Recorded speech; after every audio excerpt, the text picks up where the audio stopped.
Hey guys, Drew with Because Jiu-Jitsu here again. We're going to make a video that's an addendum to a previous video. So we have a video out right now that I think is titled Super High Percentage Guard Passes. And in that video we go over the knee cut pass with all the different details involved in that, as well as punch pass, which is a nice option if they throw a knee shield in while we're trying to knee cut.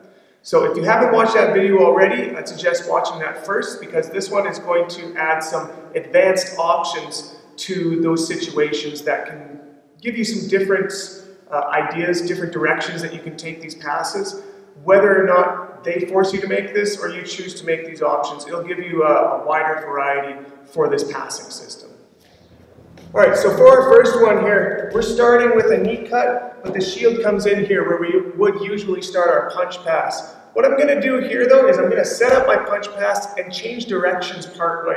So our regular punch pass, we overhook this shield here, making a connection down here on the gi pants, or if there's no gi pants, we just cup the thigh right here to build a wall so that this leg can't come into play. And we're going to push this down with our shoulder collapsing his knee. I want to make a sleeve or a wrist grab right here to open his arm up, and then it's very simple just to pull your leg up right here. You can either windshield wiper or you can switch your hips like this, and then the punch pass, we would square up perpendicular to him and drive him back to flatten out to side control, and you can watch that video to see how we do that. But for this one, we're going to switch it at this point. Instead of turning into my partner here and trying to drive him back into side control, I'm going to go in what's called dope mount.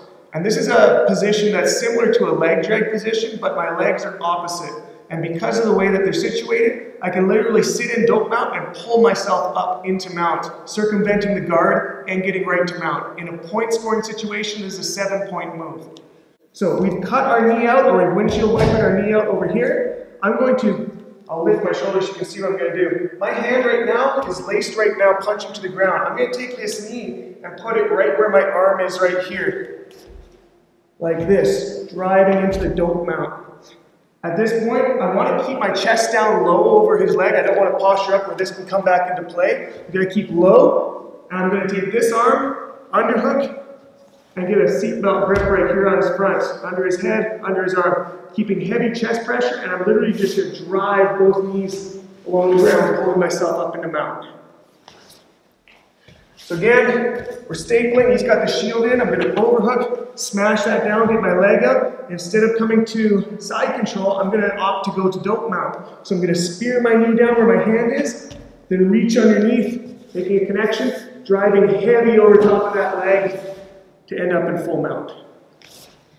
Alright, so our next option from here is going to start off with the knee cut, and he's clamping down over here. He doesn't have the shield in, so we're set up to do our typical knee cut, where we would underhook here, get arm control, head control, cut our legs out, and go to side control. But here he's doing a really good job of framing against me, and I can't have this underhook either under here, I can't even whizzer. He's just doing a really good job with his frame so that I can't dominate this arm. And if you remember from our previous video, we have to deal with this arm before we go any further in the knee cut. If you decide to try to cheat that, he's going to take you back or he's going to re-guard. It's not worth taking that risk. So what I'm going to do instead is I'm going to switch my position. So I'm going to take this free hand over here and I'm going to dive it this way across his hips and switch my hips to the ground, getting to like a reverse quarter guard position. So he's framing, I'm going to dive this way, switch my hips.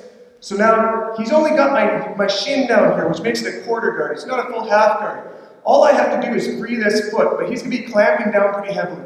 One thing I want to note here is I'm covering his hips. I'm not way up here where my weight distributes across his entire body. Here I'm a lot more easy to play with, my balance and my weight. You can start sweeps, you can start pulling things in and out of place. Down here I sit heavy like a rock, everything over his hips. That's important to make this work. I'm going to take my hand here, flat like a piece of paper, and drive it through like this. I'm going to take my knee now that's on the ground and set it on his thigh. Here. I'm going to make a gable grip with my free hand and try to come up as close to this knee as possible, because what we're going to do is use like a jaws of life. We're going to lever like this. And if I try to lever down here where it's comfortable, it's at the bottom of the lever and it doesn't get a lot of leverage. We want to go up to the top of the lever and pull so this opens, or at least wide enough that I can long step out like that. Now you have a couple options. Both my legs are free now. We're past the guard. To solidify, you can do a number of things, but we'll say one of two right now. An easy option is to take this underhooked arm to the outside of the thigh and drive this elbow back into his armpit as we sit back into twister side control here. We're getting our hip right up on his armpit underneath me. It pins him here. We have options for mounts. There's options for truck rolls.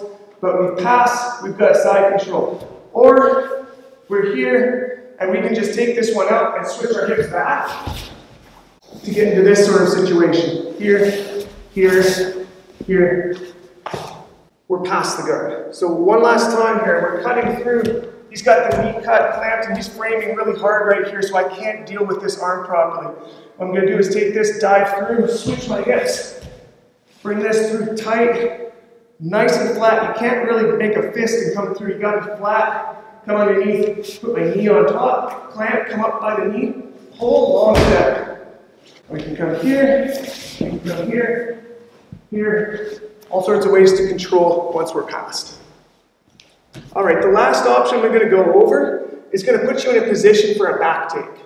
And there's two kind of back takes we can hit from here. We're just going to focus on the one. I'll mention the second once we get there. We'll go over that in a different video because there's quite a few details involved in it. So we're sitting down into our knee cut. He's got the knee shield in here, and I've decided instead of trying punch pass, instead of doing these other options, I don't like dealing with this shield. It's being really annoying to me. I'm going to change his guard position on him. So to do that, I'm going to take my hand here on top and make a cross grip on the sleeve. Okay, I don't want to do this hand. I want to do this hand here. Because this hand's going to be responsible for coming down on the knee and making an outside grip on the pant right there. So now I've got two things I can pull with.